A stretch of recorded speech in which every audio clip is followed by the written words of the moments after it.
بسم الله الرحمن الرحيم. ومن أحسن قولا ممن دعا إلى الله وعمل صالحا وقال إنني من المسلمين.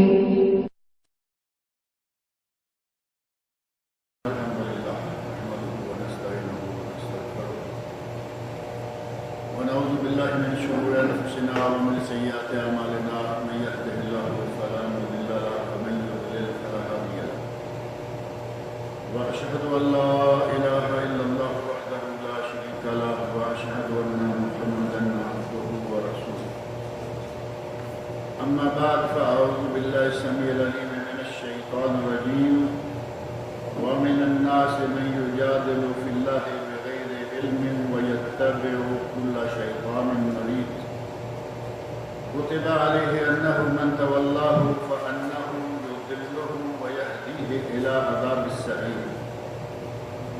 يا أيها الناس إن كنتم في ريب من البعث فإنا خلقناكم من تراب ثم من نطفة ثم من علقة ثم من مضغة مخلقة وغير مخلقة لنبين لكم ونقر في الأرحام ما نشاء إلى أجل مسمى ثم نخرجكم طفلا ثم لتبلغوا أشدكم ومنكم من يتوفى ومنكم من يرد إلى أرذل الأمور لكي لا يعلم من بعد علم شيئا وترى الأرض هامدة فإذا أنزلنا عليها الماء اهتزت وربت وأنبتت من كل زوج بهيج. سورۃ الحج کی یہ 2-3 آیات میں نے پڑھی ہیں. پچھلے درس میں سورۃ الحج کا تعارف کروایا گیا تھا کہ اسلام کے ارکان خمسہ میں سے ایک رکن جو کہ حج ہے، جو ساری زندگی میں صرف ایک ہی مرتبہ فرض ہے، یہ اسی نام پر ہے الحج، سورۃ الحج. اور اس سورت کے مکی اور مدنی ہونے میں اختلاف ہے، اور بعض علماء نے جو کہ علماء تفسیر میں سے بڑے معروف علماء ہیں، امام شوکانی رحمۃ اللہ علیہ، انہوں نے کہا کہ اس کی کچھ آیات مکی ہیں کچھ مدنی ہیں، یعنی نہ ساری مکی ہے نہ ساری مدنی ہے. اور مکی کیا ہوتی ہیں مدنی کیا ہوتی ہے یہ گزشتہ درس میں یہ بات آئی تھی. اور ساتھ ہی یہ بھی ذکر کیا تھا کہ اس صورت میں 2 سجدے ہیں، اور یہ بات قدر تفصیل سے آ گئی تھی کہ 2 سجدوں میں سے پاکستان انڈیا میں ایک سجدے کو مانا جاتا ہے اور دوسرے کو عند شافعی لکھ کر کینسل سمجھا جاتا ہے کہ بات ختم ہو گئی. اس کے ساتھ شافعی کا نام لگا دیا. اب لوگ کہتے ہیں کہ نہیں بس 14 سجدے ہیں قرآن میں، جو 14 سجدے گنتے ہیں ان کے نزدیک سورۃ الحج میں ایک سجدہ ہے، جبکہ اصلاً قرآن کریم میں 15 سجدے ہیں. جب یہ عند شافعی والا شامل کر لیں گے تو 15، اور جو عند شافعی ہے وہ نبی اکرم صلی اللہ علیہ وسلم سے ثابت ہے، کوئی مانے یا نہ مانے. نبی اکرم صلی اللہ علیہ وسلم نے وہ دوسرا سجدہ بھی کیا، صحیح احادیث میں اس کا ثبوت موجود ہے. اب ایک امام کو وہ بات نہیں پہنچی، اس نے نہیں کیا، وہ حدیث نہیں ملی، اس پہ عمل نہیں کیا، اس کے بارے میں فتویٰ نہیں دیا، تو اس کا معنی یہ تو نہیں ہوگا کہ وہ دین کا حصہ نہیں رہے گا. ائمہ میں سے 4 امام انتہائی قابل احترام شخصیات ہیں، لیکن 4 میں سے کوئی معصوم نہیں تھا، اور 4 میں سے کسی کا دعویٰ نہیں کہ میں نے جو کر دیا صرف یہی دین ہے باقی دین نہیں. کبھی 4 میں سے کسی نے یہ بات نہیں کی. لہذا اگر امام شافعی کے نام سے ہم جو چیز بھی ثابت اس کو چھوڑتے جائیں گے دین کا بہت بڑا حصہ چھوٹ جائے گا، کیونکہ امام شافعی رحمۃ اللہ علیہ حدیث کے ماہر و ائمہ میں سے. ان کی کتاب کتاب الام، ان کی کتاب مسند امام شافعی، ان کی کتاب الرسالہ بہترین کتابیں ہیں جو اصول حدیث اور علوم حدیث ان کے مجموعے ہیں. لیکن ہمارے یہاں پاک و ہند میں پچھلی مرتبہ بھی میں نے یہ ذکر کیا تھا کہ وہاں جس کام کو چھوڑنا ہو اور کسی سے چھڑوانا ہو. کہتے ہیں کہ یہ شافعی کے نزدیک حنظب ہو جاتے ہیں. شافعی اور حنفی وہ دو الگ الگ، یوں لگتا ہے کہ یہ دو امتیں ہیں، جبکہ امام شافعی بھی مسلمانوں کے امام تھے، امام ابو حنیفہ رحمۃ اللہ علیہ بھی مسلمانوں کے امام تھے. اگر دونوں سے ہی کوئی چیز ثابت نہیں ہے، تیسرے سے ثابت ہے، ہم لیں گے. امام احمد حنبل کہتے ہیں انہیں دونوں نہیں مانا، امام احمد حنبل نے ثبوت پیش کر دیا، وہ لے لیں گے. اسی طرح اگر ان تینوں نے نہیں کہا اور امام مالک رحمۃ اللہ علیہ نے کہہ دیا تو ہم ان سے لے لیں گے. آئمہ میں سے کوئی مکمل نہیں، بلکہ انسانوں میں سے کوئی مکمل نہیں ہوتا. مکمل ذات اللہ رب العزت کی ہے، اور اس کے بعد محمد رسول اللہ صلی اللہ علیہ وسلم کو اللہ رب العزت نے معصوم عن الخطا رکھا، کیونکہ آپ کو منصب نبوت عطا کرنا تھا تاکہ پوری قوم کی امت کی رہنمائی کرے. لہذا اس صورت کے دونوں سجدوں کو قبول کرنا عین منشاء نبوت ہے، ان پہ عمل ہونا چاہیے. ابھی یہ آیت جو میں نے پڑھی ہے وَمِنَ النَّاسِ مَن يُجَادِلُ فِي اللَّهِ بِغَيْرِ عِلْمٍ، لوگوں میں سے کچھ وہ ہیں جو کسی علم کی بنیاد پر نہیں. ایک ہوتا ہے کہ کوئی بات کرے اور کسی بنیاد پر بات، کچھ لوگ بے بنیاد باتیں اڑائے چلے جاتے ہیں. انہی کی طرف اشارہ کرتے ہوئے اللہ رب العزت نے ارشاد فرمایا وَمِنَ النَّاسِ مَن يُجَادِلُ فِي اللَّهِ بِغَيْرِ عِلْمٍ، کچھ لوگ لا علمی میں اللہ کے معاملے میں جھگڑا چھیڑے رکھتے ہیں. اور لا علمی میں جھگڑا کن باتوں کا چھیڑا؟ وہ کوئی ایک دو نہیں، مشرکین مکہ نے، یہود نے، نصارہ نے جتنے بھی اعتراضات کیے، جو کچھ کہا، وہ سارا لا علمی. قرآن پر یا حدیث پر اگر کوئی اعتراض کرتا ہے تو وہ لا علمی کے نتیجہ ہے، ورنہ قرآن کریم میں حدیث رسول میں کوئی قابل اعتراض بات نہیں. حدیث کے بارے میں یہ ہے کہ وہ حدیث صحیح سند سے ثابت ہے. اگر حدیث صحیح سند ثابت ہوگی اس پہ کوئی اعتراض نہیں کیا جا سکتا، وہ عین منشاء الہی کے مطابق ہوگی، کیونکہ اللہ رب العزت نے سورۃ النجم میں فرما رکھا ہے وَمَا يَنطِقُ عَنِ الْهَوَىٰ إِنْ هُوَ إِلَّا وَحْيٌ يُوحَىٰ، میرا نبی اپنی مرضی سے بات نہیں کرتا، وہی ہوتی ہے جو اس کی طرف کی جاتی ہے وہ آگے پہنچا دیتا ہے. لہذا قرآن و سنت کے بارے میں اگر کوئی بات کرتا ہے تو یقیناً وہ لا علمی میں کرتا ہے. مشرکین مکہ نے اور کئی دوسروں نے کہا کہ مرنے کے بعد کیسے اٹھایا جائے گا. جو لا علمی سے اللہ کے ساتھ جھگڑنے یا اللہ کے بارے میں جھگڑا کرنے والی باتیں ہیں، ان میں سے ایک یہی ہے کہ ہم مر جاتے ہیں، مٹی میں مٹی ہو جاتی ہے، جیسا کہ مشہور ہے مٹی میں مٹی ہو گیا، اب کون اٹھے گا، کون اٹھائے گا.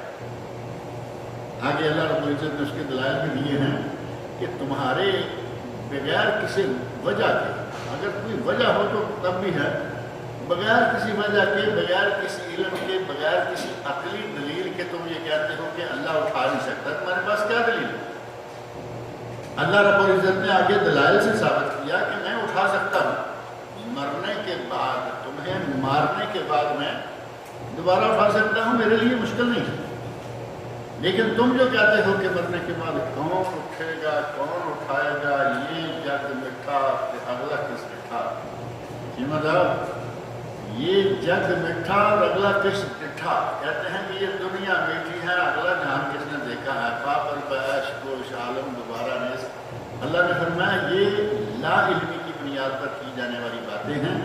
میں قادر و قدیر ہوں، میں تمہیں مارنے کے بعد اٹھا سکتا ہوں. آگے مثالیں بھی آ رہی ہیں. اسی طرح کہا کہ اللہ کی اولاد ہے. جس چیز کو اللہ رب العزت نے قرآن کریم کی سورۃ الاخلاص میں اتنا صاف طور پر واضح کر کے بتا دیا، لم یلد ولم یولد، اللہ نے کسی کو جنم نہیں دیا اور اللہ کو کسی نے جنم نہیں دیا. ساری سائٹیں ختم ہو گئی کہ نہ اس کا کوئی ماں باپ ہے، نہ اس کی کوئی اولاد ہے. اللہ الصمد، اللہ بے نیاز، اللہ بے نیاز ہے. مشرکین مکہ نے کہا کہ اللہ کی بیٹیاں ہیں. یہ قضیہ جو ہے وہ تفصیل کے ساتھ آپ کے سامنے کئی مرتبہ رکھا گیا ہے. کہا کہ فرشتے اللہ کی بیٹیاں ہیں، اور جو لات منات اور عزا ہیں وہ بھی کہا کہ یہ بھی اللہ کی بیٹیاں ہیں۔ تو اللہ رب العزت نے فرمایا کہ اتنا عجیب تمہاری تقسیم ہے کہ تمہاری باری آئے تو تمہارا بیٹا چاہے، بیٹی آ جائے تو تمہارا منہ کالا ہو جائے۔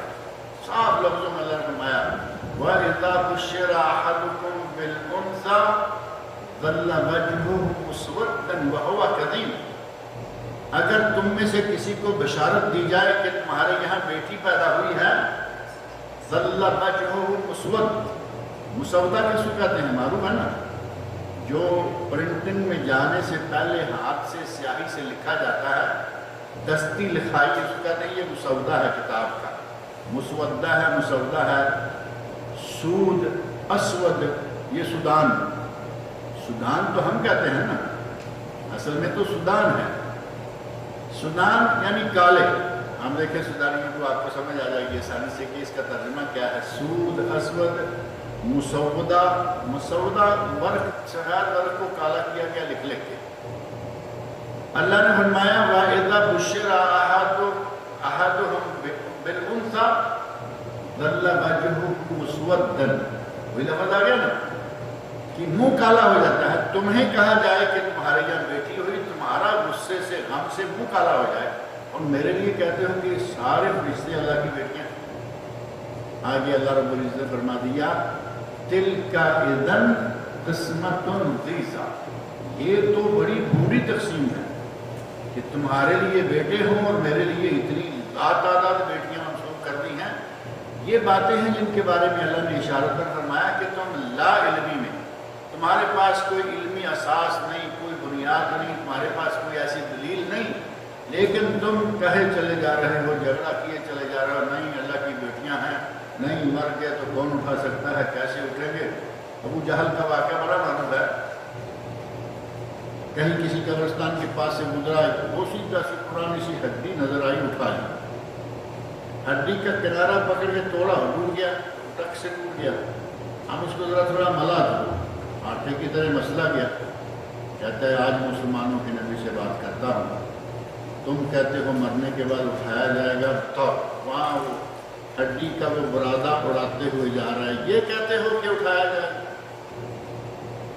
اب اللہ رب العزت کے بارے میں اتنی لا علمی اور اللہ کی قدرتوں کے بارے میں اتنا لا علمی کا مظاہرہ کہ وہ اس پہ قادر نہیں ہے۔ قرآن کریم میں سورۃ الدہر کے بالکل آغاز میں پہلی آیت میں اللہ رب العزت نے فرمایا هل أتى على الإنسان حين من الدهر هل أتى على الإنسان حين من الدهر لم يكن شيئا مذكورا، کیا انسان پر وہ وقت نہیں گزرا کہ اس کا دنیا میں نام و نشان تک نہیں؟ بچے کے ماں کے پیٹ میں حمل کی شکل میں، جنین کی شکل میں آنے سے پہلے، اب اس سے پہلے لے جائیے کہ اس کے باپ کے یہاں نطفے کی شکل میں بننے سے پہلے یہ انسان کہاں تھا؟ لم یکن شیئا مذکورا، میں اس کا ذکر تک نہیں تھا، میں نے اس کو دنیا میں بھیجا، دنیا میں چل کر رہا ہے، مر کے دوبارہ مٹی ہو جائے گا، میرے لیے اس کو بنانا مشکل نہیں۔ اور جس نے پہلے بنایا، جب لم یکن شیئا مذکورا تھا، جس نے آدم کو بنایا کہ اس سے پہلے آدم نام کی کوئی چیز ہی نہیں تھی، پہلی مرتبہ۔ وہ انجینئر جب ایک بناتا ہے نقشہ تو بناتے وقت ہو سکتا ہے کچھ تھوڑی سی سوچ سمجھ کرنا پڑے، لیکن جب ایک مرتبہ بنا لیا، بلڈنگ کھڑی ہوگی اس نقشے کے مطابق، آئندہ اس کا بنانا کوئی مشکل رہے گا؟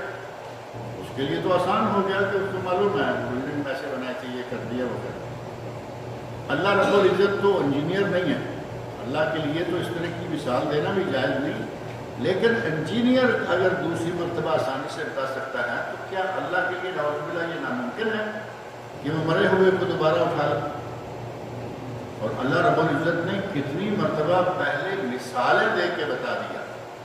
حضرت ابراہیم علیہ السلام نے کہا یا اللہ رب ارنی کیف تحیی الموتى، اے اللہ مجھے بتا تو صحیح کہ تو مردوں کو کیسے اٹھائے گا۔ پوچھا اولم تؤمن، ابراہیم کیا تیرا ایمان نہیں ہے کہ میں مردوں کو اٹھا سکتا ہوں؟ فرمایا بلا، اللہ میرا ایمان ہے، وَلَٰكِن لِيَطْمَئِنَّ قَلْبِي، میں صرف اس لیے کہہ رہا ہوں کہ میں اپنی آنکھوں سے دیکھوں تو صحیح کہ کیسے اٹھایا جائے، تاکہ میرا دل مطمئن ہو جائے۔ اللہ رب العزت نے 4 پرندے لینے، ان کا گوشت کاٹنے، سارا واقعہ قرآن کریم کے اندر موجود ہے۔ پرندے قیمے کی شکل میں 4 پہاڑوں پہ قیمہ مانڈ کے رکھا گیا، چاروں اڑتے ہوئے آئے نا، مردے کو زندہ کرنے کا اللہ رب العزت نے ابراہیم علیہ السلام کے سامنے یہ نقشہ پیش کر دیا، قیامت تک کے لوگوں کے لیے موجود ہے۔ یہ مشرکین مکہ ابراہیم علیہ السلام کو بہت مانتے تھے۔ ابراہیم علیہ السلام کو اللہ نے یہ مقام دیا ہے کہ دنیا کا کوئی مذہب ایسا نہیں ہوگا جو ان کا احترام نہ کرتا۔ اللہ رب العزت نے قرآن میں فرمایا انی جاعلک للناس اماما، اے ابراہیم میں تمہیں لوگوں کے لیے امام بنانے لگا۔ یہ نہیں کہا کہ ابراہیمیوں کے لیے، یہ نہیں کہا کہ مسلمانوں کے لیے، انی جاعلک للناس اماما، میں تمہیں سارے لوگوں کا امام بنانے جا رہا ہوں۔ سارے لوگ ابراہیم علیہ السلام کی عزت کرتے ہیں۔ واقعہ ابراہیم علیہ السلام کے پیش آیا اور ان کو کیا مشرکین مکہ کے علم نہیں، لا علمی میں باتیں کرتے ہو اور بغیر کسی علمی بنیاد کے تم اللہ کے بارے میں بلا وجہ جھگڑتے رہتے ہو۔ وَيَتَّبِعُوا كُلَّ شَيْطَانٍ مَرِيدٍ، اور یہ لوگ ہر سرکش شیطان کی پیروی کرتے ہیں۔ ایک آدمی جو اللہ کی وحدانیت کو ماننے کو تیار نہیں، اللہ کی توحید کا اقرار نہیں کرتا، اللہ کی قدرتوں کا انکار کرتا ہے، کہتا ہے کہ من کے اٹھا نہیں سکتا، تو فرمایا کہ یہ تو کھلا ہوا سرکش شیطانوں کی پیروی کر رہا ہے۔ یہ قرآن و سنت کی، نبی رسول کی یہ پیروی نہیں کر رہا، بلکہ یہ یتبع کل شیطان مرید، ہر سرکش شیطان کی یہ پیروی کر رہا ہے۔ یہ مرید کا لفظ ہے یہاں، پیر اور مرید بھی تو ایسے ہوتا ہے نا۔ ہم اس مرید کا کیا کریں جو کہ پیر کا ماننے والا ہوتا ہے۔ یہاں تو اللہ نے فرمایا شیطان مرید، سرکش شیطان، اور وہاں ہے پیر اور مرید۔ میرا حال ہے پیر اور سرکش شیطان، کچھ ایسا ہی ترجمہ وہاں بنتا ہے۔ اور مرید کی جمع ہے مرد، اور نبی اکرم صلی اللہ علیہ وسلم نے ارشاد فرمایا اذا دخل رمضان صفدت الشیاطین، جب رمضان کا مہینہ داخل ہوتا ہے تو شیطانوں کو اللہ زنجیروں میں بند کر دیتا ہے۔ اور ایک حدیث میں ہے سلسلۃ الشیاطین، اور تیسری روایت میں ہے صفدت مردت الشیاطین، کہ رمضان میں جو سرکش جنات اور سرکش شیطان ہے مردہ، وہ اسی مرید کی جمع ہے، یعنی جو بڑے سرکش شیطان ہیں اللہ تعالیٰ ان کو بند کر دیتا ہے۔ تو اس حدیث کو سامنے رکھا جائے تو پتہ چلتا ہے کہ بڑے شیطانوں کو اگر بند کر دیا جائے تو اس کی پارٹی تو باقی کھلی ہے نا۔ بڑے شیطانوں کو اللہ نے بند کر دیا، وہ بڑے بڑے بہکاوے، بڑے بڑے فسادات تو نہیں ہونے دیں گے، لیکن ان کے مرید باقی ہیں، چھوٹے شیطان باقی ہیں، وہ اپنا کام کریں گے۔ اسی لیے آپ دیکھتے ہیں کہ رمضان اگر سارے شیطانوں کو کمپلیٹلی بند کر دیا جائے تو رمضان میں کوئی گناہ نہیں نظر آنا چاہیے۔ ہمارے یہاں پاکستان میں تو میں نے دیکھا ہے، باقی ملکوں کا بھی تقریباً حال ملتا جلتا ہی ہے۔ پاکستان میں اتنی جگہ پہ ایک چھوٹا سا کھوکھا ٹائپ ٹی اسٹال چھوٹے چھوٹے بنے رہتے ہیں کھلے۔ اب ٹی اسٹال اتنی سی جگہ میں، جیسے یہاں بوفے ٹائپ ہوتے ہیں، رمضان آ جائے چاروں طرف پردہ لگ جائے۔ پردے کا اب کیا معنی ہے؟ اس چادر کے پیچھے یہ سارا دن اللہ کی نافرمانی کریں گے، روزہ توڑیں گے، روزہ رکھنے کی بجائے کھائیں گے، پئیں گے، چائے پئیں گے، جوس پئیں گے، سینڈوچ کھائیں گے۔ وہ پردہ اس لیے ڈال دیا کہ رمضان ہے، لوگوں کے سامنے نہ۔ اب یہ پردہ کون کروا رہا ہے؟ شیطان تو بند ہے، یہ اس کے چیلے کروا رہے ہیں۔ مردۃ الشیاطین، اللہ کے نبی نے فرمایا کہ رمضان میں اللہ بڑے بڑے شیطانوں کو زنجیروں میں بند کر دیتا ہے، چھوٹے شیطان اپنی کاروائیاں کرتے رہتے ہیں۔ کتب علیہ انہ من تولاہ، شیطان کے لیے قضائے الہی میں یہ لکھا جا چکا ہے۔ شیطان کے بارے میں اللہ رب العزت کے علم میں، یہ ہمارے تو علم میں نہیں ہے، اب اللہ رب العزت نے ہمیں یہاں بتا دیا تو ہمیں علم ہو گیا۔ اللہ کے علم میں یہ لکھا جا چکا ہے، کتب علیہ، اس شیطان، بڑے شیطان جو ہے، اس پر یہ لکھا جا چکا ہے، انہ من تولاہ، کہ جس نے بھی اس کی دوستی کی، اس کا ولی بنا، اس کا رفیق صدیق بنا۔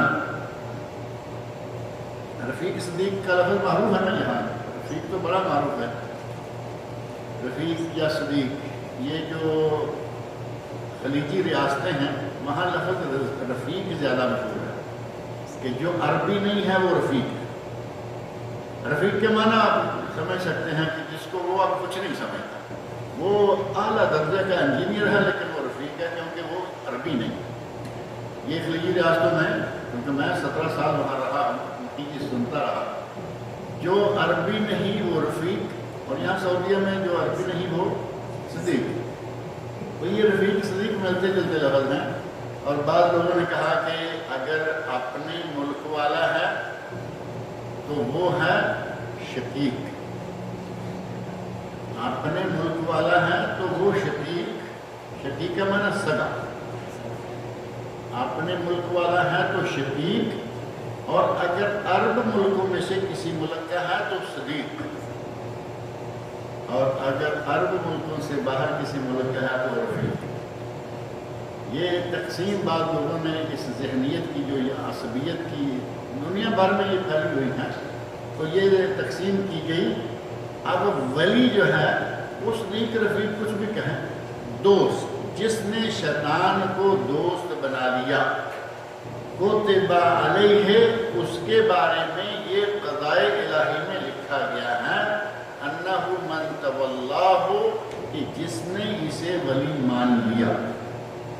تولا میں ولی کا لفظ بنتا ہے نہیں، تولا، تولا میں سے تے نکال دیجیے آپ، پیچھے پورا ولی بن جاتا ہے، کیونکہ وہ جیسے مستشفیٰ ہے، اب ذہن میں رکھیں کہ چاک باک والی جگہ نہیں ہے، مستشفیٰ لکھا ہوتا ہے نا، آخر میں یا ہوتی ہے، ہمارے کئی لوگ مستشفین پڑھتے ہیں، مستشفی، جبکہ وہ مستشفی نہیں مستشفیٰ ہے، الف ہے، اس کو مقصورہ کہا جاتا ہے، یا مقصورہ، کہ یہ الف جو ہے یا کی شکل میں ہے، چھوٹا سا اس کے اوپر الف ہوتا ہے۔ اب جو تولا لکھا ہے نا، تولا، اس میں سے تے نکال دیجیے، پیچھے پورا ولی بچتا ہے، زیر زبر تو اثر ڈالتے ہی نہیں نا، قرآن کریم کی وجہ سے ڈالی ہوئی ہے تاکہ غلط نہ پڑھا جا سکے۔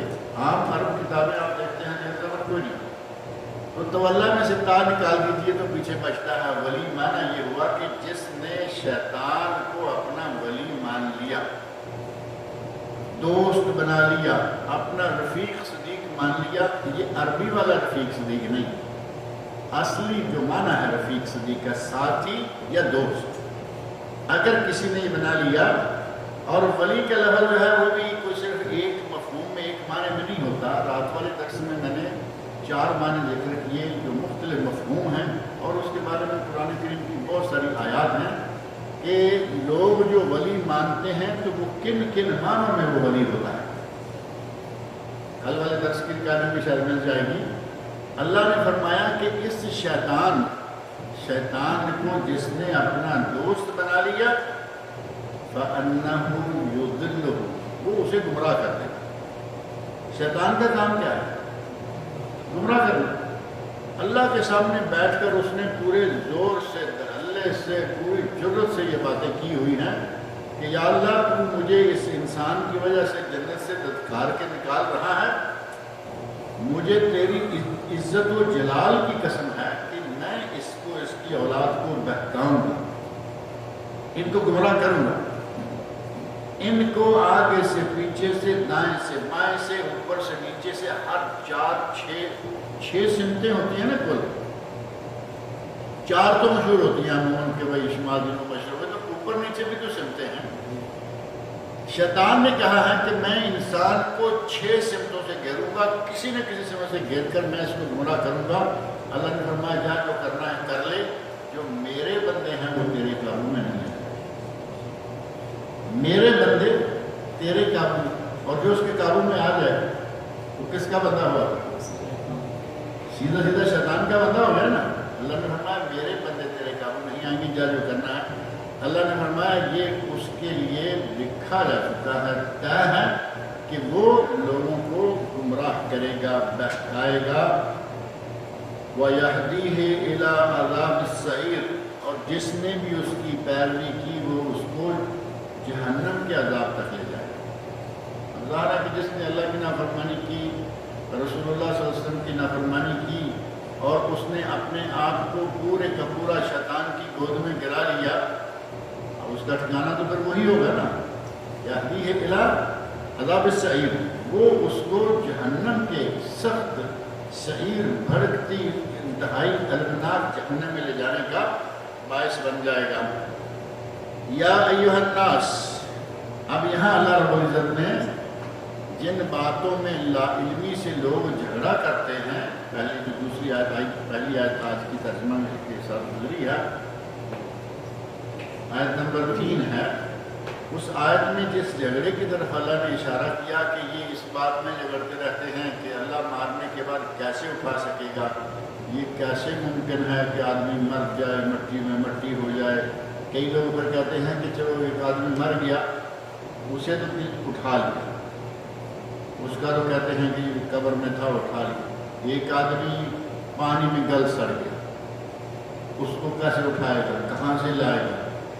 دوسرے نے کہا کہ ایک آدمی آگ میں جل گیا، آگ لگی، اور یہ پچھلے دنوں ہولی والوں کے یہاں کافی جل ہوا ہے نا۔ پچھلے دنوں خبروں میں خبر تھی کہ انڈیا میں ہولی مناتے ہوئے، یا دیوالی تھی، جو کچھ تھا، کچھ ایسا تھا پچھلے دنوں، تو ہولی دیوالی میں کتنے گھر جلتے ہیں، کتنے اس میں ہندو جلتے ہیں، اور صرف ہندوؤں تک نہیں، ہمارے شبرات کے دن مسلمان جلتے ہیں، گھر جلتے ہیں۔ شب برات میں 15 شعبان کو جو چیز شریعت میں ثابت نہیں، ہمیشہ اس کی یہ نقصانات آتے ہیں۔ شب برات کا شریعت میں کوئی تعلق نہیں۔ 15 شعبان کو آگ جلانا، موم بتیاں کے نام سے یا کسی بھی نام سے روشنیاں کرنا، پھر کسی پہ بس نہیں کرتے، بلکہ باقاعدہ کچھ پٹاخے بھی چھوڑتے ہیں۔ یہ انار چل رہا ہے، یہ پھل جڑی چل رہی ہے، وہ پھل جڑی کسی کے کپڑے میں گئی، وہ ساری کام ہو گیا۔ تو یہ پچھلے دنوں کچھ آدمی جو ہیں وہ جل گئے۔ اب کوئی آدمی کہیں گے یہ تو جل کے راکھ ہو گیا، اس کا تو کچھ بچا نہیں، اب ان کو کیسے؟ اللہ رب العزت کے سامنے یہ باتیں کوئی مشکل نہیں ہے، وہ پانی سے نکال سکتا ہے، وہ فضاؤں سے نکال سکتا ہے، ہواؤں سے نکال سکتا ہے، اس کے لیے تو یہ کام چٹکی کا کام ہے۔ جس نے اس کائنات اتنی بڑی کو پیدا کیا، سنبھالا ہوا ہے، چلا رہا ہے، اس کے لیے کیا مشکل کیا دوبارہ اس کو لے؟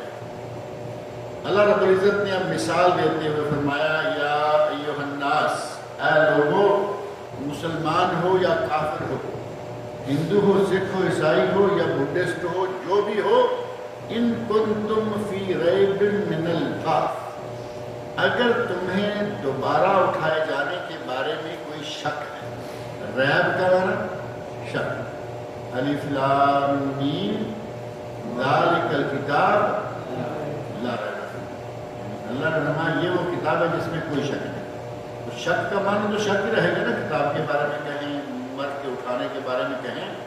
یہاں فرمایا یا ایھا الناس، اے لوگو، ان کنتم فی ریب من البعث، اگر مرنے کے بعد دوبارہ اٹھائے جانے کے بارے میں تمہیں کوئی شک ہو تو پھر تم اس طرف کیوں نہیں دیکھتے؟ فَإِنَّا خَلَقْنَاكُم مِّن تُرَابٍ، ہم نے تمہیں پہلے نمبر پر مٹی سے پیدا کیا۔ آدم علیہ السلام کو مٹی سے پیدا کیا نا اللہ نے، آدم علیہ السلام کو اللہ نے مٹی سے پیدا کیا۔ نبی اکرم صلی اللہ علیہ وسلم نے ارشاد فرمایا، کلکم لآدم وآدم من تراب، تم سب آدم کی اولاد ہو اور آدم مٹی سے بنائے گئے۔ کلکم لآدم وآدم من تراب ان اکرمکم عند اللہ اتقاکم، تم میں سے کسی کو رنگ کی وجہ سے دوسری حدیث میں وضاحت موجود ہے نا، لا فضل لعربی علی عجمی، کسی عربی کو کسی غیر عربی پر کوئی فضیلت نہیں ہے۔ یہ نہ سمجھے کہ میں عربی ہوں اس لیے میں کچھ بھی نہیں۔ ابو جہل بھی تو عربی تھا یا کوئی اور تھا؟ وہ ابو جہل بنگالی تو نہیں تھا نہ ہی ابو جہل ایریٹیری تھا، نہ ابو جہل امریکن تھا، وہ خالص عربی تھا۔ ابو لہب عربی تھا، عتبہ شیبہ عربی تھے۔ عربی ہونا کوئی فضیلت نہیں ہے۔ اگر دین نہیں، قطعاً کوئی حیثیت اسلام میں عربیت کی نہیں ہے، اور اگر دین نہیں تو رنگ کی کوئی قیمت دین میں نہیں ہے۔ رنگ کے حساب سے کہاں بلال حبشی رضی اللہ عنہ کالے رنگ کے، اور کہاں ابو لہب جس کا رنگ لاٹے مارتا تھا۔ اس کا نام ابو لہب نہیں تھا، اس کا نام تھا عبد العزیٰ، لیکن اس کے یہ جو گال ہیں، گال آپ کبھی کبھی دیکھنا نا کسی آدمی کے بھی ایسے ہوتا ہے جیسے آگ کا انگارہ، خوبصورت، جس کو سرخ و سفید رنگ کہا جاتا ہے۔ وہ سرخ و سفید رنگ کا آدمی جہنم میں جا رہا ہے اور کالے رنگ کا آدمی جنت میں جا رہا ہے۔ یہ سارے معاملات جو ہیں وہ بنیاد پر ہیں کہ اگر آدمی تقوی سے خالی ہے، دین سے خالی ہے، وہ چاہے کتنا خوبصورت ہو، چاہے وہ عربی ہو، چاہے اجمی ہو، فارسی ہو، رومانی ہو۔ شہاب رضی اللہ عنہ روم سے آئے، جنت لے گئے۔ بلال حبشہ سے آئے، جنت لے گئے۔ سلمان ایران سے، فارسی رضی اللہ عنہ اجمعین وہاں سے آئے، جنت لے گئے۔ اور دنیا کے مشہور و معروف شخص ہیں اویس قرنی، معروف ہے نا، یمنی، اور کوئی پھول پھوالا والے یمنی نہیں تھے۔ آج کل تو پھول پھوالا سنتے ہیں نا، جہاں پھول کی دکان ہے پیچھے یمنی کام کرتا نظر۔ یمن کے ہیں، بنی قرن کے ہیں، لیکن اللہ کے نبی نے اتنا مقام بتایا، صحابی بھی نہیں بن سکے، تابعی ہیں، لیکن مقام اللہ نے کتنا دیا۔ کہا عمر رضی اللہ عنہ، اگر تمہیں کبھی اویس کرنی مل جائے تو اس سے دعا کروانا۔ اب ہم اللہ کریں کہ صحابی کو تابعی کے بارے میں کہا جائے۔ اللہ رب العزت نے مقام دیا تقوی کی بنا پر، اور فرمایا کچھ ایسے لوگ ہیں جو لوگوں کی نظروں میں کوئی حیثیت نہیں رکھتے، لیکن اللہ کے یہاں ان کا اتنا مقام ہے کہ اگر وہ اللہ کو قسم دے دیں تو اللہ ان کی قسم پوری کر دے۔ بظاہر ان کا کوئی مقام نہیں، مدفوع الابواب، حدیث میں ہے کہ کسی کے دروازے پہ جائیں تو لوگ دستکار کے پیچھے نکال دیں۔ اتنا سیدھا سادہ، نہ کوئی حیثیت نہ بات، لیکن اللہ کے ساتھ اس کا اتنا تعلق ہے کہ اگر اللہ کو قسم بھی دے دے تو اللہ اس کی قسم پوری کر دے، قسم ٹوٹنے نہ پائے۔ یہ تقوی کی بنیاد پر فرمایا کہ کلکم لآدم و آدم من تراب ان اکرمکم عند اللہ اتقاکم، تم میں سے سب سے اللہ کے یہاں عزت والا وہ ہے جو سب سے زیادہ تقوی والا ہے۔ اور یہی بات حدیث کے علاوہ قرآن کریم میں سورۃ الحجرات میں موجود ہے کہ ہم نے آپ کے وَجَعَلْنَاكُمْ شُعُوبًا وَقَبَائِلَ لِتَعَارَفُوا إِنَّ أَكْرَمَكُمْ عِندَ اللَّهِ أَتْقَاكُمْ، ہم نے خاندان اور قبیلے ٹھیک ہے بنائے، یہ غامدی ہے، یہ قحطانی ہے، یہ آل سعود ہے، یہ چیمہ ہے، یہ چٹھا ہے، یہ فلاں ہے، ہم نے خاندان بنائے پہچان کے لیے، لیکن إِنَّ أَكْرَمَكُمْ عِندَ اللَّهِ أَتْقَاكُمْ یہ سورۃ الحجرات۔ اللہ کے یہاں معزز، اللہ کے یہاں عزت والا وہ ہے جو زیادہ تقوی والا ہے۔ اللہ نے فرمایا فَإِنَّا خَلَقْنَاكُم مِّن تُرَابٍ، ہم نے تمہیں مٹی سے پیدا کیا، یعنی آدم علیہ السلام، ثُمَّ مِن نُطْفَةٍ، پھر نطفہ سے، یعنی وہ مٹی والا خطہ ختم ہو گیا آدم علیہ السلام، اس کے بعد جو نسل چلی تو وہ نطفے کے ذریعے چلتی آ رہی ہے۔ ثُمَّ مِن عَلَقَةٍ، اور پھر مٹی کے بعد، نطفے کے بعد خون کا قطرہ۔ علاقہ کا معنی ہے چمٹنے والا، علاقہ لفظ ہے نا، تعلق ہے، علاقہ ہے، علاقہ ہے، متعلق ہے، اس کا معنی ہوتا ہے چمٹنا۔ اور جو نطفہ ہے وہ 40 دن کے بعد اپنی حالت بدل جاتا ہے اور وہ خون کا ایک قطرہ بن کر عورت کے رحم کے ساتھ چمٹ جاتا ہے۔ عورت کے رحم کی دیوار کے ساتھ چمٹ جاتا ہے. ثم من علقہ ثم من مضغہ، اور اس کے بعد وہ ایک گوشت کا لوتھڑا بن جاتا ہے، یعنی گوشت کی بوٹی سمجھ لے، گوشت کی بوٹی بن جاتا ہے.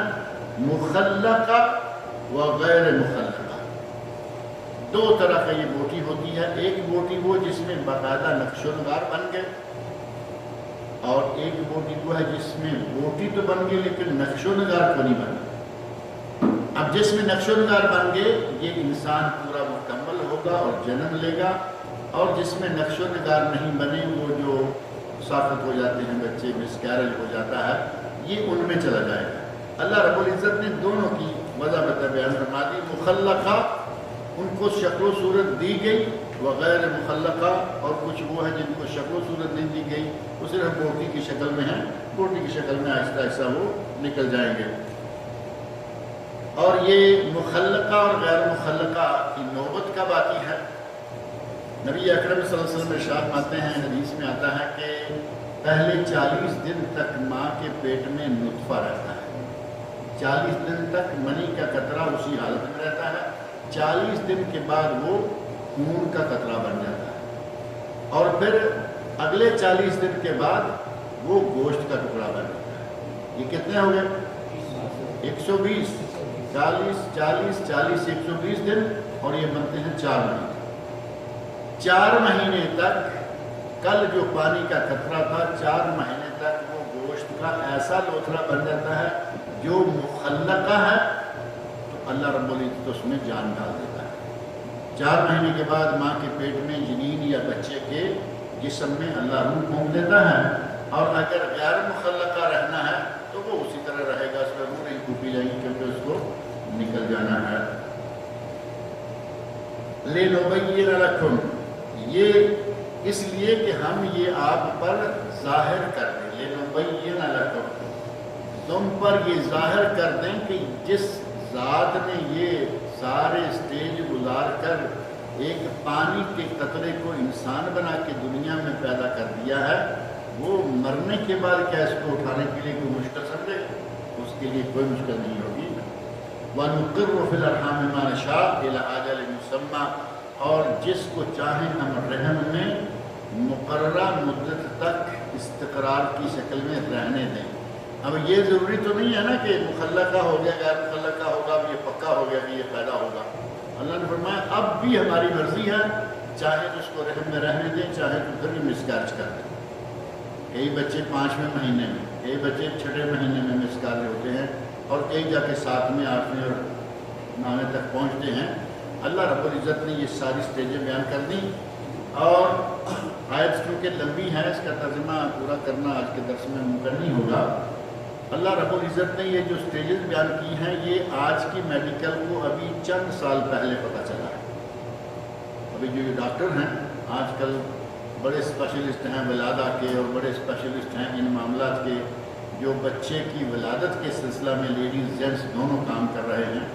ہمارا معاملہ بڑا عجیب ہوتا ہے کہ بچہ ماں کے پیٹ میں ہے اور بچہ جنم لے رہا ہے، اور سپرویژن کے لیے ڈاکٹر میل مرد موجود ہے. مرد کے سامنے عورت کو نگاہ کیا جاتا ہے. ہماری میڈیکل بھی عجیب ہو گئی ہیں. تو یہاں آج سارے عرب ملکوں میں اور غیر عرب ملکوں میں تو پہلے ہی تھا، سب میں تقریباً یہ معاملہ ہوتا جا رہا ہے. ہمیں کچھ اس سلسلہ میں ایسے اقدام کرنے چاہیے کہ یہ نوبت نہ آئے. اگر کہیں کوئی شکل ایسی نہیں رہی کہ مرد عورت مل سکے، مرد کے لیے، عورت کے لیے، جنم کے لیے، ڈلیوری کے لیے، تو پھر مجبوری ہے آپریشن کی شکل ہوگی. اگر عورت موجود ہیں تو مرد آن ڈیوٹی ہے کہ میں اس وقت آن ڈیوٹی ہوں. ایسے واقعات پیش آ رہے ہیں. اللہ رب العزت نے فرمایا کہ جس کو چاہیں ہم جب تک چاہیں رکھیں، جب چاہیں اس کو ساقط کر دیں. اور یہ جو سٹیجیں اللہ رب العزت نے بیان فرمائی ہیں، نطفہ، اس کے بعد علقہ، اس کے بعد مضغہ، اور اس کے بعد پورا انسان. اور دوسری جگہ اللہ نے فرمایا فتبارک اللہ احسن الخالقین، اللہ بہترین احسن الخالقین ہے کہ کن سٹیجوں سے گزار کے خوبصورت بچہ دنیا میں بھیج دیتا ہے. یہاں دمام میں آج سے ایک عرصہ پہلے ایک کانفرنس ہوئی.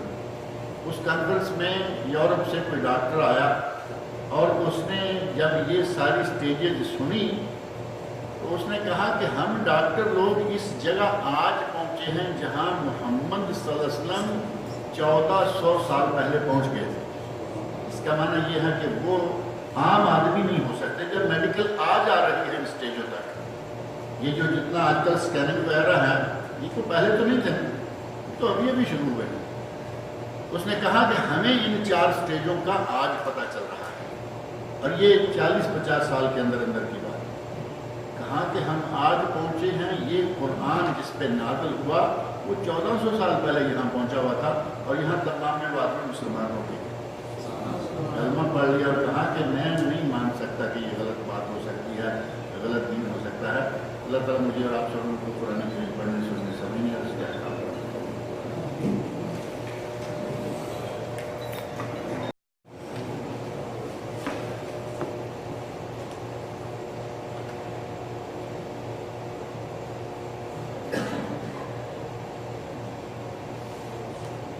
یہ 3-4-5 سوال ہیں. اگر یہ سارے سوال پڑھیں تو پھر یہ درس کا رہ جائے گا.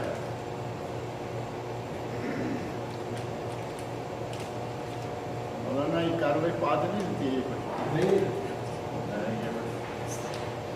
ایک سوال یہ ہے، چلیے اتفاق سے آج یہ پہلے دے دیا انہوں نے. پہلا سوال یہ ہے کہ کیا اللہ کو ہاتھ پاؤں، یعنی اللہ تعالیٰ کا ہاتھ پاؤں چہرہ اور بدن ہے؟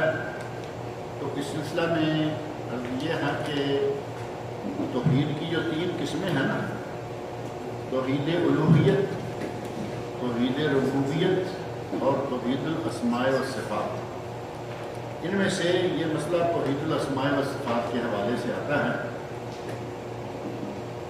اسماء تو معروف ہیں، یہ اللہ کے جو 99 نام ہیں، اور یہ کوئی حد بندی نہیں، اس سے اللہ کے زیادہ نام ہیں، لیکن یہ 99 معروف ہیں. ایک حدیث کی کتاب ترمذی شریف میں یہ آ گئے، اور 99 کا لفظ صحیح بخاری شریف میں موجود ہے. ان اللہ 99 اسما 100 الا واحدہ. اللہ کے 99 نام ہیں، ایک کم 100. میں نے کئی مرتبہ ذکر کیا کہ نبی صلی اللہ علیہ وسلم کا انداز اتنا بہترین تھا کہ پڑھا ہوا بھی سمجھ جائے اور ان پڑھ بھی سمجھ جائے. اب 99 کا لفظ کہیں تو ایسے لگتا ہے نا کہ دیہاتی آدمی کے بس میں نہیں ہے کہ وہ 99 کو سمجھے گا. 99 کیا ہے؟ اور ہمارے کئی لوگ ہیں پڑھے لکھے بھی ہیں، وہ 99 کہتے ہیں. 99 کو بھی صحیح نہیں بول پاتے.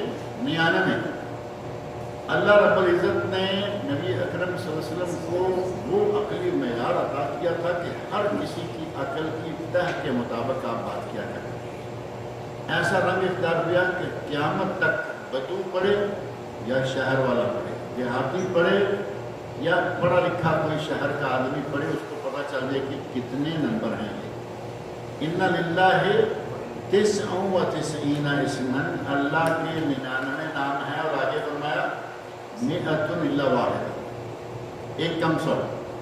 اب ایک کم 100 تو ہر کوئی سمجھ جاتا ہے نہیں، اور ہمارے دیہات میں آج تک یہ چل رہا ہے. کہیں 5 کم 100، 1 کم 100، 105، 110. یہ سمجھنا بہت آسان ہے. اور دیہاتی ماحول میں چونکہ نبی اکرم صلی اللہ علیہ وسلم کا واسطہ جو ہے وہ بدوؤں سے، دیہاتیوں سے، صحرائیوں سے، تو اللہ کے 99 نام ہیں، اور اس سے زیادہ بھی ہیں، بہت سارے نام ہیں، لیکن 99 کا لفظ ملتا ہے. اور اللہ کی صفات کے ضمن میں کچھ چیزیں آتی ہیں کہ جیسے اللہ رب العزت کا چہرہ مبارک ہے، اس کے بارے میں کتب حدیث میں واضح طور پر الفاظ موجود ہیں، اور اس کے بارے میں قرآن کریم میں لفظ موجود ہے. چہرے کے بارے میں قرآن کریم میں چہرے کو عربی میں کیا کہتے ہیں؟ وجہ. اینما تولوا فثم وجہ اللہ. جہاں بھی منہ کرو گے اللہ کا چہرہ سامنے آئے گا. یعنی قبلہ جو ہے وہ آپ کا جہاں بھی نماز پڑھو قبلہ اس طرف رہ گیا، لیکن تم نے نیت اللہ کی طرف ہے، اللہ کے لیے نماز پڑھنے کی نیت کی ہے. اللہ یہ نہیں کہ اللہ رب العزت بذات ہی موجود ہے. مقصد یہ ہے کہ تمہارا اب قبلہ کی طرف منہ کرتے ہیں تو قبلہ میں اللہ تو نہیں بیٹھا ہوا، اللہ کہاں ہے؟ اللہ عرش پر ہے، لیکن اللہ رب العزت نے حکم دیا کہ ادھر منہ کر کے پڑھو، ہمارے لیے راستہ طے ہو گیا، ایک جہت طے ہو گئی۔ تو اللہ رب العزت کے وجہ کا ذکر قرآن کریم میں موجود ہے، احادیث شریفہ میں موجود ہے، اور جہاں تک تعلق ہے پاؤں کا ذکر بھی موجود ہے صحیح بخاری مسلم میں۔ نبی اکرم صلی اللہ علیہ وسلم ارشاد فرماتے ہیں کہ جہنم سے پوچھا جائے گا کہ کیا تم بھر گئی ہو؟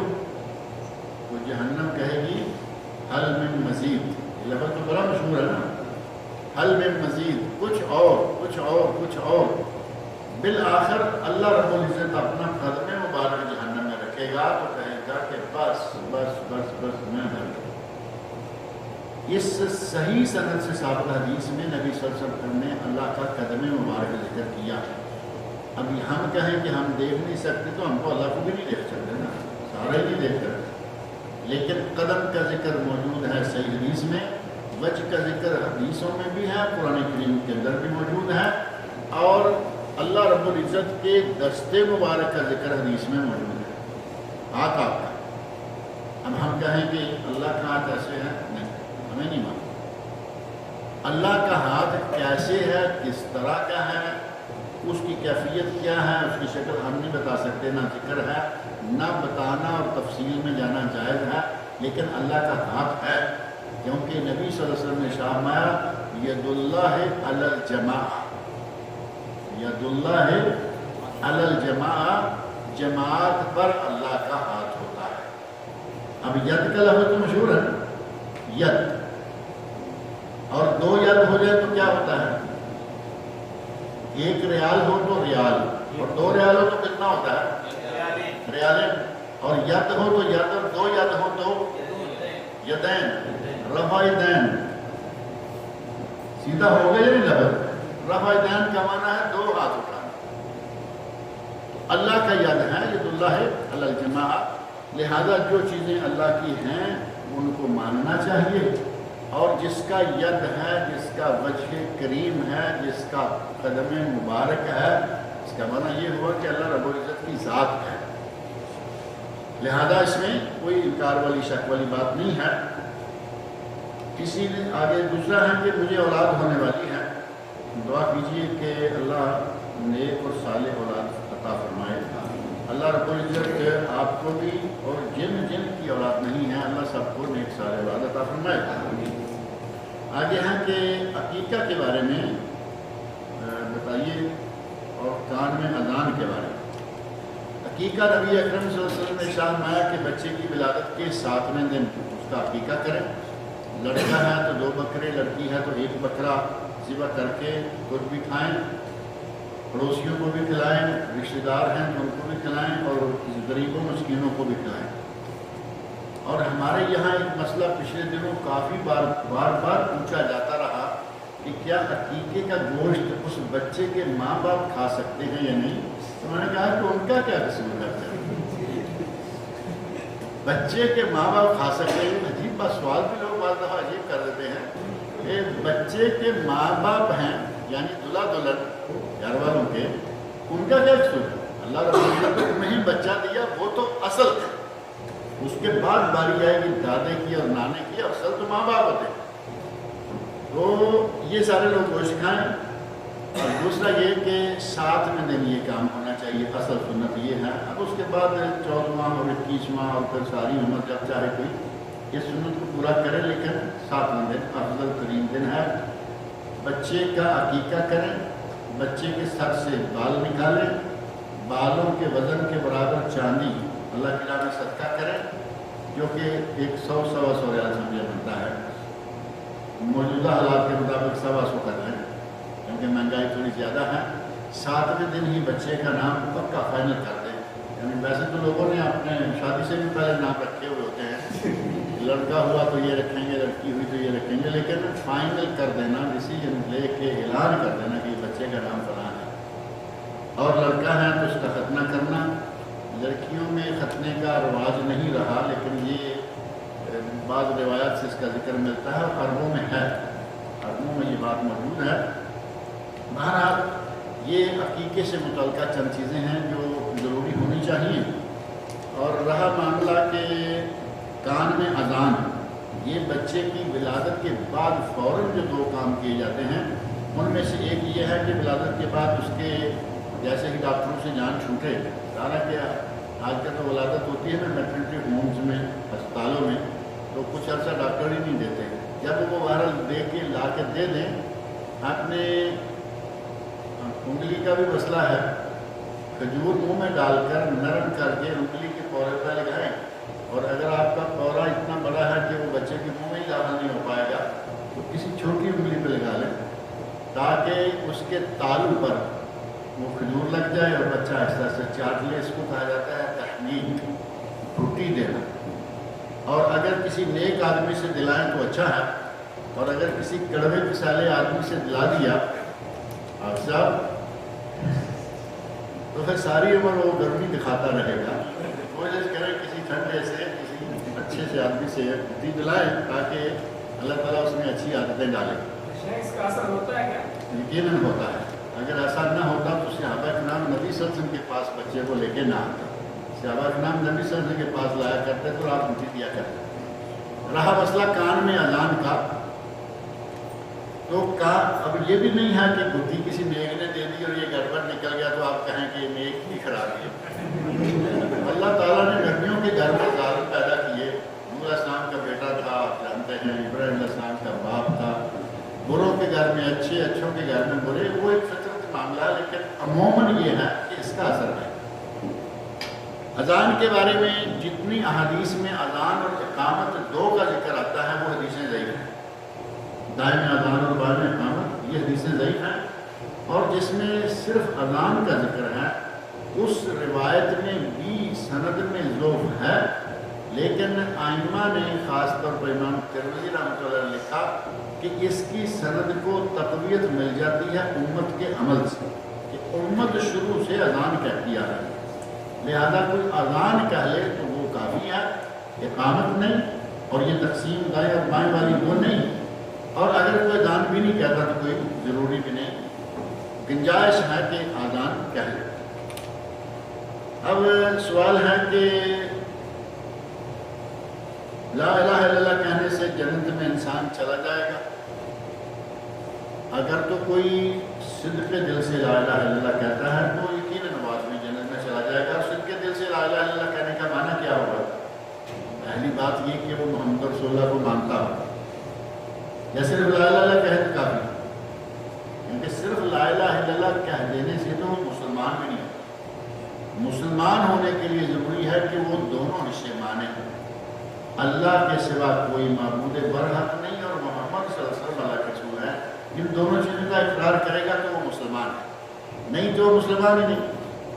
اور صدق دل سے لا الہ الا اللہ کہنے کا معنی ایک یہ بھی ہے کہ جو اللہ رب العزت نے احکام دیے ہیں ان پر عمل کرے، اللہ کے احکام پر عمل کرے، وہ بھی لا الہ الا اللہ والی بات ہو گئی۔ اب صرف ظاہری معنی کو لے کے اڑ جانا کہ بس جس میں لکھا ہے لا الہ الا اللہ کہے تو جنت میں گیا، لا الہ الا اللہ کہے صدق دل سے تو جنت میں جائے گا، لیکن صدق دل سے لا الہ الا اللہ کہنے والے کو اللہ کی بات ہی ماننی چاہیے گا نہیں۔ میں گواہی دیتا ہوں کہ اللہ کے سوا کوئی معبود نہیں اور عبادت کرتا نہیں، تو اس کی گواہی کیا کرے گی؟ گویا کہ اس کی گواہی جھوٹی ہے، یہ جو گواہی دے رہا ہے خود اس کے برعکس چل رہا ہے۔ لہٰذا صدق دل سے تب ہوگا کہ وہ محمد رسول اللہ پر بھی ایمان رکھے اور جو شریعت اسلامیہ ہے اس کی پابندی کرے۔ اب رہا کمی بیشی کا، کچھ عمل کیے کچھ نہیں کیے، اللہ تعالیٰ اس کلمے کی برکت سے اس کو انشاءاللہ ایک نہ ایک دن، چاہے کتنا گناہ گار ہے، ایک نہ ایک دن جنت میں چلا جائے گا، اور جتنا جتنا کوئی زیادہ گناہ گار ہوگا اتنی اتنی سزا۔ اگر صرف لا الہ الا اللہ پڑھ کے ہی ڈائریکٹ جنتی ہو جائے تو پھر کیا خیال ہے جالیات میں یہاں آ کے ہمیں بیٹھنے کی کیا ضرورت تھی؟ لا الہ الا اللہ تو بڑا اچھا ہے، یہاں آ رہے ہیں، کچھ سیکھیں گے، کچھ پڑھیں گے، کچھ فائدہ ہوگا، مسجد میں جاتے ہیں کچھ فائدہ ہوگا، سارے کام۔ اگر صرف اتنا مان لیں کافی نہیں، لا الہ الا اللہ کو دل سے مانا ہو اور اس کے تقاضوں پر عمل کیا ہو۔ ہمارے ایک پنجابی شاعر نے کیا کہ لا الہ الا اللہ زبان نال تے کہنا سوکھا ہے پر یہ مانیا تے عمل کرنا سارے جگ نال اوکھا ہے. سوکھا تے اوکھا کا ترجمہ سمجھتے ہیں؟ یعنی لا الہ الا اللہ زبان سے پڑھنا تو آسان ہے لیکن اس کے معنوں پر عمل کرنا بڑا مشکل ہے. عمل کب ہوگا؟ تب ہوگا جب اس کے تقاضے پورے کریں گے. لہذا اور ایک حدیث ہے نبی اکرم صلی اللہ علیہ وسلم کی طرف سے ایک حدیث ہے جس کو کہا گیا حدیث البطاقہ. حدیث البطاقہ اس کی سند پر محدثین کرام نے بڑی لیدیں کی ہے لیکن بہر صورت وہ قابل عمل حدیث ہے. اس میں یہ بات موجود ہے کہ آدمی کے نامہ اعمال کو تولا جائے گا. ادھر بھی اور ادھر بھی دونوں چیزیں موجود ہیں اور ایک آدمی کے پاس صرف لا الہ الا اللہ ہی ہوگا, صرف لا الہ الا اللہ ہی ہوگا. اس کا وہ پلڑا جو ہے لا الہ الا اللہ رکھتے ہی وہ پلڑا بھاری ہو جائے گا. تو لا الہ الا اللہ کی بہت ہی زیادہ اہمیت ہے لیکن اس کے تقاضے بھی ساتھ پورے ہونے چاہیے. اور کہا گیا کہ لا الہ الا اللہ جنت کی کنجی ہے. یہ تو مشہور ہے نا, لا الہ الا اللہ جنت کی کنجی ہے. اور ساتھ ہی یہ بھی ذہن میں رکھنا چاہیے کہ کنجی کے کچھ دندانے ہوتے ہیں جو اندر سے جا کے اس کو ہلاتے ہیں اور کھولتے ہیں. وہ دندانے ہیں یہ نمازیں, یہ روزے, یہ حج, یہ زکوٰۃ. اگر صرف لا الہ الا اللہ کنجی لے کے جائے وہ دندانے نہیں ہوں گے تو دروازہ نہیں کھلے گا.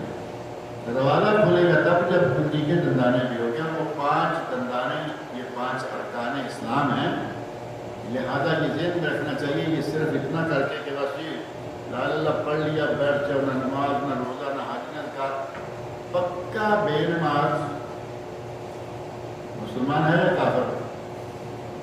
یہ آج یہ کل جمعہ تھا نا, کل کے اردو نیوز میں میرا مضمون چل رہا ہے. دوسری قسط آئی ہے, پہلی اس سے پچھلے جمعہ میں تھی اور اگلی میں انشاءاللہ پکا ہو جائے گا. علامہ ابن عثیمین رحمۃ اللہ علیہ کا فتویٰ ہے کہ پکا بے نماز کافر ہے. پکا بے نماز کلمہ پڑھتا ہے لیکن کلمہ تو پڑھتا رہتا ہے لیکن پکا بے نماز ہے کافر. کیا معنی ہوا؟ صرف لا الہ الا اللہ نہیں, اس کے ساتھ اس کے تقاضے جو ہیں پورے کرنے ضروری ہیں. کلمہ پورا ملا کہ جو پڑھتے ہیں وہ حوالہ کہاں ہے؟ حوالہ تو اس وقت میرے ذہن میں نہیں ہے لیکن وہ حوالہ مل جائے گا کہ لا الہ الا اللہ. پچھلے دنوں ہندوستان میں یہ بڑا شور مچ گیا. کچھ لوگوں نے اپنے مذہبی تعصب میں آ کر کہا کہ تم بڑا حدیث کرتے ہو, بتاؤ کہ حدیث میں لا الہ الا اللہ کہاں ہے. مجھے یاد ہے کہ 15 روزہ ترجمان دہلی جس کے آج کل چیف ایڈیٹر جو ہیں مولانا اصغر علی امام مہدی مدنی حفظہ اللہ ہیں, جو مرکزی جمعیت ہے جس کے جنرل سیکرٹری نے, انہوں نے ان کے اس پرچے میں باقاعدہ اس آدمی کا یا ان لوگوں کا خط آیا اور اس میں اس حدیث کا باقاعدہ کوٹ کیا گیا کہ کس حدیث میں پورا لا الہ الا اللہ محمد رسول اللہ بھی موجود ہے. پہلی بات یہ کہ یہ اعتراض عموماً غیر مسلم کرتے ہیں. غیر مسلموں نے باغ دوڑ کر کے اعتراض بنایا, کہا کہ تمہارا کہیں محمد رسول اللہ ملتا ہے کہیں لا الہ الا اللہ ملتا ہے, تم ایسے اکٹھا کیوں پڑھتے ہیں؟ جبکہ ہمارے پاس کلمہ شہادت میں یہ دونوں چیزیں موجود ہیں, اشہد ان لا الہ الا اللہ و اشہد ان محمد رسول اللہ. اور یہاں سے اشہد نکال دو دونوں طرف سے, لا الہ الا اللہ محمد رسول اللہ. اور مستقل یہ کلمہ بھی حدیث میں موجود ہے اور اس کا ریفرنس انشاءاللہ آپ کو مہیا کر دیا جائے گا. اللہ جس کو چاہے گا اس کو ہدایت دے گا, یا جو ہدایت کی طلب کرے گا اس کو ہدایت دے گا. بتائیے, اللہ جس کو چاہے گا ہدایت اس کو دے گا, لیکن جو بندہ چاہے گا اس کو پھر اللہ دے گا. ایک آدمی کو ہدایت کی طلب ہی نہیں ہے تو کیا زبردستی؟ اللہ رب العزت نے فرمایا لا اکراہ فی الدین, دین میں جبر نہیں. کسی کو یہ اجازت نہیں ہے کہ تلوار کے زور سے کلمہ پڑھے, نہیں, پڑھتا ہے پڑھے, نہیں پڑھتا نہ پڑھے, کھلا آزاد. لیکن یہ کہنا کہ آدمی دین کے معاملہ میں وہ اتنا ہی ہو جائے اور کہے کہ اللہ رب العزت کو اگر منظور ہوتا مجھے ہدایت دینا تو مجھے لگا لیتا, یہ بے نمازوں والے عذر ہیں. بے نمازوں والا عذر تو آپ سمجھ رہے ہیں نا, جب کہو نا چلے نماز پڑھنے, نہیں میرے کپڑے خراب ہیں, اس کے 24 گھنٹے کپڑے ہی خراب رہتے ہیں. جب بھی ملو کسی کو ایسے بے نماز کو, کہے گا نہیں میرے کپڑے خراب ہیں, کپڑے, اسے ہر وقت یہی عذر لگا رہتا ہے. یہ عذر بے نمازوں والا ہی ہے کہ آدمی اگر تلاش نہ کرے, حق کی تلاش کے لیے نہ نکلے تو حق کہاں سے ملے گا؟ تلاش حق کا لفظ بڑا مشہور ہے نا. دیکھو سلمان فارسی رضی اللہ عنہ, ان کے تلاش حق کا واقعہ یقین جانے کتنا دردناک اور کتنا عبرتناک ہے کہ وہ ایک شہزادے لیکن حق کی تلاش میں بکتے رہے. ساری دولت گئی, بک گئی, اور بالآخر اللہ رب العزت نے انہیں ایمان دیا, اسلام دیا, اور اتنا مقام دیا کہ نبی صلی اللہ علیہ وسلم سلمان منا اہل البیت, سلمان تو میرے گھر والوں میں سے ایک فرد ہے, اہل بیت کا حصہ ہے. تلاش کریں گے تو حق مل جائے گا. اور ایک آدمی کی نیت ہی نہیں تلاش کی تو ابو لہب گھر میں تھا, چچا تھا. ابو لہب کو چھوڑ دے کہ وہ پہلے دن سے بدتمیزیوں پہ اتر آیا, نبی صلی اللہ علیہ وسلم کو برا بھلا کہنے والا یہی تھا. ابو طالب ساری عمر ساتھ رہے, ساری عمر خدمت کی, اپنے بھتیجے کو آنکھوں میں بٹھائے رکھا, لیکن ہدایت کی توفیق نہیں ملی کیونکہ انہوں نے دل سے ہدایت طلب نہیں کی. نبی صلی اللہ علیہ وسلم نے فرمایا چچا کلمہ پڑھ لو, تو کہتے ہیں کہ بیٹا مجھے یہ یقین ہے کہ تیرا دین سچا ہے. آپ اندازہ کریں طلب کی حد کہاں تک ہے. ابو طالب کہہ رہا ہے کہ مجھے یقین ہے کہ تیرا دین سچا ہے. لولا مسبت قومی, اگر مجھے اپنی اس قوم کے لعن طعن اور سب و شتم کا خطرہ نہ ہوتا تو میں تیرا کلمہ پڑھ لیتا, لیکن نہیں پڑھوں گا. یہ کہے گی کہ مرتے مرتے بھتیجے کے دین پہ چلا گیا, ماں باپ کا دین چھوڑ دیا. تعصب ہوا یا نہیں؟ تعصب میں آ کر اس نے طلب ہی نہیں کیا اسلام کو, مرتے ہوئے بھی نہیں ملا, جبکہ ساری عمر نبی صلی اللہ علیہ وسلم کے ساتھ رہا, خدمت کرتا رہا. لہذا یہ کہنا کہ جس کو اللہ چاہے گا دے ہے, اور ساتھ ہی اللہ کی منشا کے بغیر دنیا میں پتہ بھی نہیں آ سکتا. کوئی کہے کہ میں اللہ سے لے لوں گا, کسی میں یہ جان نہیں. وہاں تو نبی بھی دم مارتے, میں اور آپ کون ہیں. وہ جو چاہے کرتا وہی ہوگا, وہی جو وہ چاہے گا. لیکن فرمایا کہ تم بھی تو کچھ کرو, تلاش تم کرو, ہمت تم کرو, توفیق میں دوں گا. اور اگر کہے کوئی کہ میرے ہاتھوں پہ اتنا ہو جاتا ہے, ہو رہا ہے, یہ بھی اللہ کا شکر کریں, یہ اللہ کی توفیق سے ہی ہوتا ہے. نبی صلی اللہ علیہ وسلم کو ابو طالب کے بارے میں معروف ہے نا, ابو طالب کے بارے میں اللہ رب العزت نے نبی صلی اللہ علیہ وسلم کو فرما دیا تھا انک لا تہدی من احببت, اے میرے نبی جسے تو دل سے چاہے کہ وہ مسلمان ہو جائے یہ تیرے بس میں نہیں ہے. ولیکن اللہ یہدی من یشاء, یہ قرآن ہے. انک لا تہدی من احببت ولیکن اللہ یہدی من یشاء, جسے تو چاہے مسلمان نہیں کر سکتا, جسے اللہ چاہے وہ مسلمان ہو. اللہ تعالیٰ مجھے اور آپ کو دین کی صحیح سمجھ عطا فرمائے, قرآن و سنت کو پڑھنے اور ان پر عمل کرنے کی توفیق عطا فرمائے. اللہ تعالیٰ مجھے اور آپ کو نیک عمل کی توفیق. والدین کے نافرمان کے اس پر والدین کے نافرمان سوال اب سوالوں میں سے ایک سوال یہ بھی ہے کہ ایک آدمی ماں باپ کا نافرمان ہے, جب سے ہوش سنبھال لیا اس نے, ماں باپ کی خدمت میں کوئی ایسا قابل ذکر کام بتائے نہیں کیا. گھر میں کبھی تعاون نہیں کیا, پیسے سے نہیں کیا, زبان سے نہیں کیا. ہوتا نا آدمی زبان سے کوئی اچھے الفاظ ماں باپ کو کہتا ہے, وہ نہیں کہے. مالی تعاون نہیں کیا, مٹھی چاپی خدمت نہیں کی, کچھ بھی نہیں کیا, تو اس کا کیا کرے. اللہ رب العزت نے قرآن کریم میں سورہ بنی اسرائیل میں ارشاد فرمایا ہے وَقَضَىٰ رَبُّكَ أَلَّا تَعْبُدُوا إِلَّا إِيَّاهُ وَبِالْوَالِدَيْنِ إِحْسَانًا. اللہ نے یہ فیصلہ کیا ہے کہ اس کی عبادت کرو اور اپنے ماں باپ کے ساتھ احسان کرو۔ آپ اندازہ کریں کہ اللہ رب العزت نے یہاں نبی کو بھی ایک سائڈ میں کر دیا۔ اللہ کی عبادت تو نبی کے بغیر ہوگی ہی نہیں، جب تک نبی کو نہیں مانیں گے اللہ کی عبادت کر نہیں سکتا۔ یہ جو منکرین حدیث ہیں، اہل قرآن کہلواتے ہیں، بدبختوں کو سمجھ ہی نہیں آتی کہ اللہ نے نماز پڑھنے کا حکم تو دیا ہے، بتایا کس نے ہے نماز کا طریقہ؟ نبی صلی اللہ علیہ وسلم۔